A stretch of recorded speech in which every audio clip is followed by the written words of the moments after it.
Being kicked out onto the streets was scary, but luckily an unexpected person came to save me. Hi, I'm Allie, and here's a story of how my gold digger mother kicked me out of the house, but her rich boyfriend came to my rescue. My mom and I butted heads quite a bit, but it was never anything out of the normal for a typical 18-year-old. It seemed, though, that after turning 18, my mom got stricter with me. In my opinion, this made no sense. Sure, maybe I could be a little immature, but I never did anything dangerous or risked my safety. My mom was totally just a big buzzkill. I was a legal adult. So, one night when I went out with friends and came home after curfew, it's safe to say that she was not happy with me at all. I was only 15 minutes late. Besides, what 18-year-old still had a curfew? It was totally unfair. So unfair, in fact, that her anger was enough to want to kick me out. Can you believe that? Thinking about that particular night really made my blood boil. Mom, I'm 18. You can't keep treating me like I am a child. You live under my house. That means my rules. You see, my mother was very adamant about me coming home at a certain time.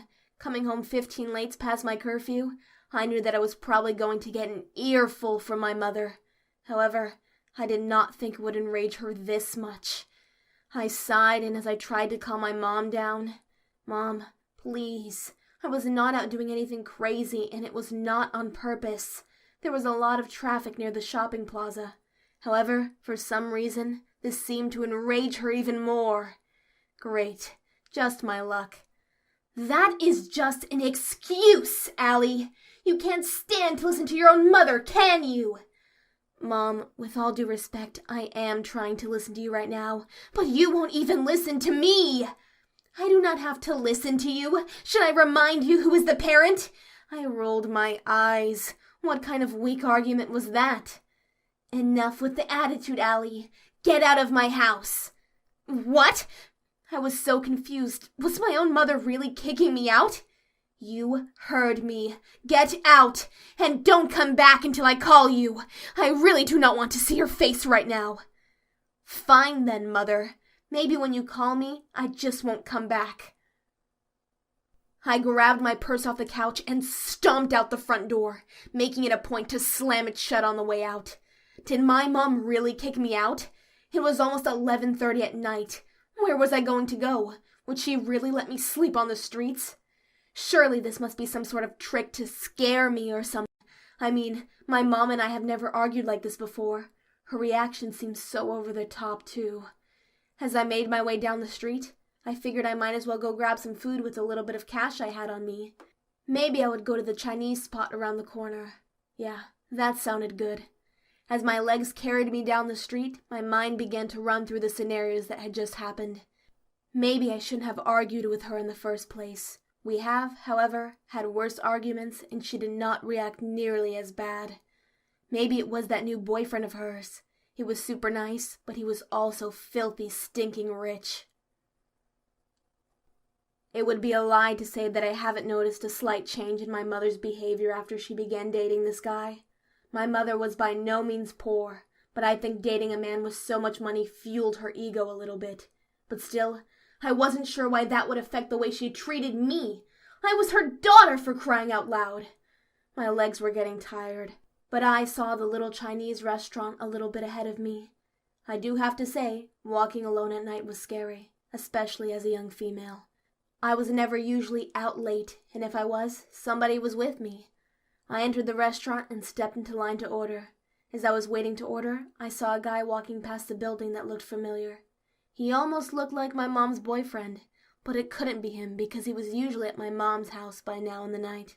I ordered my food here so I could at least rest my legs a little before figuring out the rest of my night. Where was I going to sleep? Maybe I could call one of my friends and explain the situation to them. But what if none of them picked up their phone? Sighing, I began to dig into my food. I pulled out my phone, scrolling through my contacts to see who I might be able to call. And just as I was about to call one of the friends that I had just seen earlier in the night, a voice spooked me out of my train of thought. Allie, are you eating out by yourself? Just my luck again. It was Chris, my mom's boyfriend, who I saw passing by the window. I really did not have anything against Chris. He seemed to be a nice guy, but I think my mom definitely liked him more for his money. Besides that, even though he was nice and all, I was not super close to him. So for him to catch me in a time like this, I didn't necessarily want him to know what was going on and have it be awkward. He'd probably take my mom's side anyways. "Oh, hi, Chris. Yeah, I just got the late night craving, you know." I tried to play it off. "Me too. Great minds think alike. Hey, are you going back home? I can give you a ride. I was about to head over there to see your mom." He smiled at me. Why did he have to be so nice? I did not want to involve him in any of the drama my mom and I had. Well, actually, I was going to a friend's house after this. "Oh, wow! Your mom is letting you out this late? Oh, no, wait, is it a boy?" he asked me. I groaned internally. I was going to have to tell him what happened, wasn't I? I guess it was better to just get it out of the way now. My mom was probably going to blab to him anyways. Well, actually, Chris, my mom and I got into an argument. I was probably going to sleep at a friend's house since my mom kicked me out of the house. "What? She kicked you out? Over what? If you don't mind me asking, of course. Are you okay?" He sat down at the table with me, and I could see the look of concern in his eyes. Sigh. My mom should really start appreciating this guy for more than his money. "Yeah, I'm okay. I'm going to be honest. I really don't know over what. I was supposed to be home at 11 and got home at 11:15. But I've done worse things and she has not been this mad with me before, so I don't really know." I casually shrugged. "Well, if you need to, I can take you to my apartment and you can crash there for the night in the guest bedroom. I can talk to your mom to see why she's acting like that. It's totally not cool. So I won't be there, but my cat Felix is there to keep you company." He chuckled nervously. I really thought about it. Would it be so weird to stay at my mom's boyfriend's place, especially if he was not there? I mean, he is right here offering me. I could try to call one of my friends, but there was no guarantee that any of them would pick up at this hour. Plus, I imagine his guest bedroom has nice silk sheets. And a cute little cat. Sure, why not, right? At this point, I didn't have anything to lose. Actually, that'd be really cool. My mom told me not to come back until she called me anyways, so I really appreciate it, Chris. Who knows what would have happened if none of my friends answered. It's a good thing you showed up. I shyly looked down as I accepted his offer. His gentle smile appeared as he spoke. "Hey, it's really no problem, kid. I've been there before. It's never fun arguing with your parents, but it's even less fun being stranded in the streets. Let me just order some food and then I'll drop you off at my place, okay?" I nodded as I began to close my styrofoam box, putting my food back into my to-go bag. The drive over to his apartment was slightly awkward. I could not deny that. However, I really was grateful that Chris showed up when he did. If I had called my friends and none of them picked up, I probably would have just wandered the streets all night, which is extremely dangerous. But there was no way I would go back home after the incident with my mom. Her words had consequences, even if I had accidentally broken curfew. As we reached his apartment, I was amazed by how nice a building it was. The modern exterior paired with the gate that you needed a code for intimidated me a little, but it was no shock that Chris lived in a fancy apartment in the nice part of town.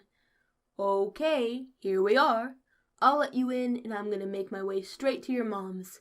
Bathroom is right across from the guest bedroom, and feel free to help yourself to anything in the fridge," he smiled.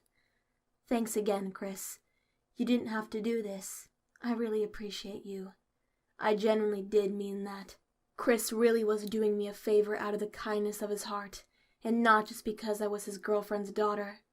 "No problem, kiddo," he said to me as he made his way out. A fluffy cat brushed along my leg. "Ah, you must be Felix.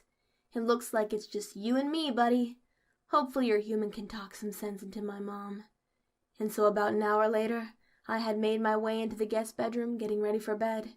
I sank into the smooth sheets that hugged the queen-size bed perfectly.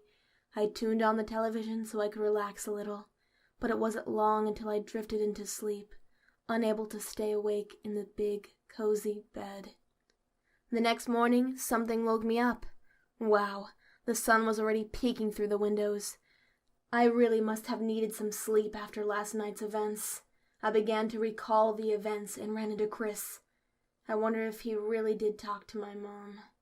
My phone buzzed violently against the wood table next to the bed, snapping me out of my dreamland. "Allie, please answer my call.